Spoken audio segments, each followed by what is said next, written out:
circumcision and the antagonistic group against circumcision. And the flow of the arguments has been as follows. Taking the foreskin of a child, of a baby, is child abuse. Let the child make the decision later.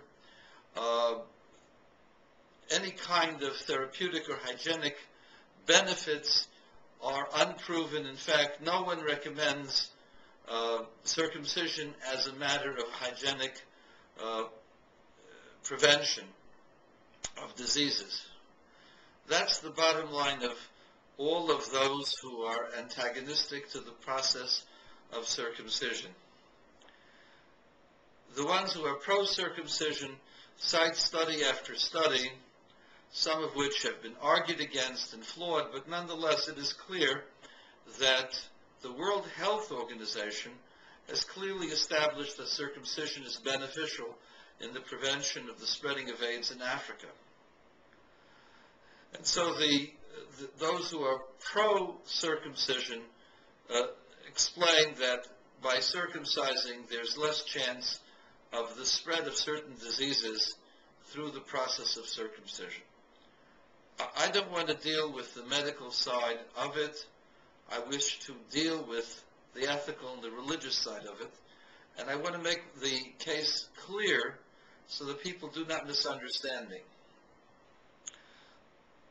I did not promote the circumcision of all male babies throughout the world.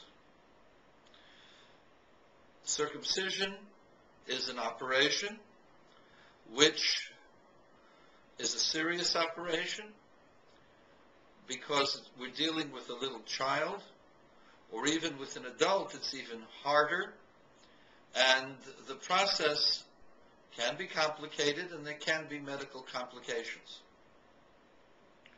That being said, those complications are extremely rare, and from the other side we see that there are benefits to circumcision in and of itself.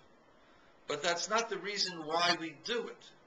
We don't do circumcision because we will be less likely to contract AIDS or syphilis.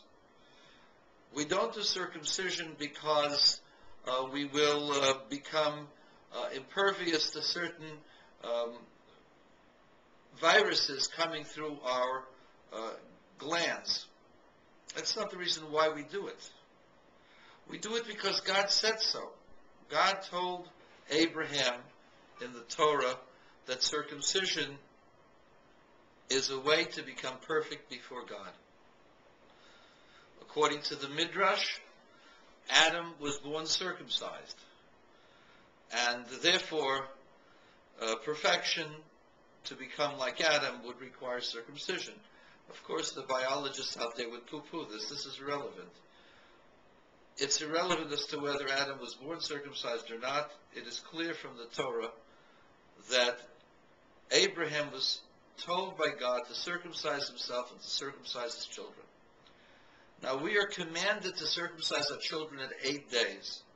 The amazing thing is that at exactly 8 days, that's when the body is most able to prevent any kind of excessive bleeding, because the clotting factor first matures when the baby is 8 days old. And the other part to it is that it is clear that circumcision has in and of itself benefits. Now, it doesn't mean that other practices could not bring the same benefits. It is clear that by circumcising the foreskin, certain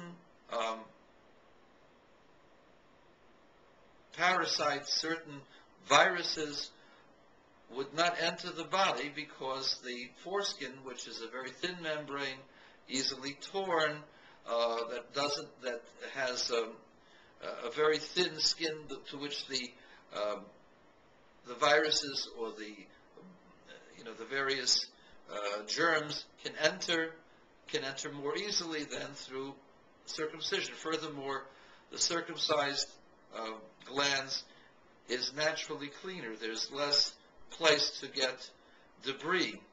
And so in a third world country, or in a society where you don't get showers once or twice a day, but rather once a week they would go to the bathhouse if they were fortunate. In that kind of society, which is most of the primitive societies, starting from 3,800 years ago, where Abraham was, it is clear that circumcision was of great benefit, because circumcision actually prevented the presence of many, many diseases. Now, today, there are other hygienic practices which don't require a person to be circumcised. In fact, if you're not Jewish,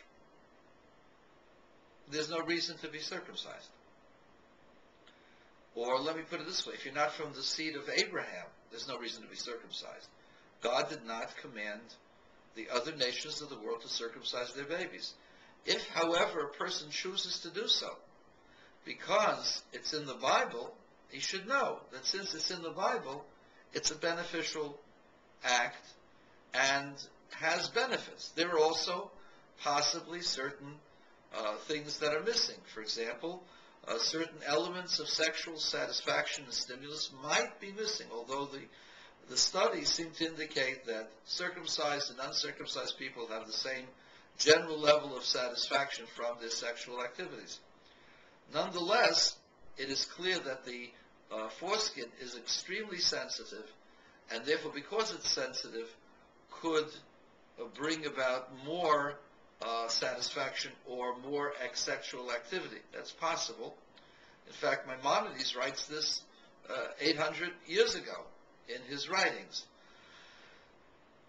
That being said, it would then be also, as a corollary of that, it would be beneficial for the person not to be so sexually stimulated, because sexual stimulus without a need is wasteful and counterproductive. If you try to do a job and you're constantly being aroused sexually, that's a tremendous, tremendous deterrent to get your job done, your work done, your things that you have to do, your studies. And so, circumcision really is a beneficial activity which can be compensated by other activities. No one denies that. However, in and of itself, it has been shown that circumcision by itself helps prevent the spread of diseases. It is clear that by itself, it is a preventative measure. Doesn't mean that other factors couldn't contribute and help. But circumcision is a commandment from God, and that's why we do it. Other nations are not obligated to do that. If they wish to do it, they should know that there are benefits, there are risks, but it is not a detriment, and it's not child abuse. If we help prevent diseases in third world countries, that means that the practice in and of itself is a hygienic practice, and therefore beneficial to the child. But the most important reason for doing that is so that the child enter at the earliest possible time in a covenant with God, so that the child is dedicated toward God's life from the earliest time. Now, I know some people, well, you should wait until the child gets older.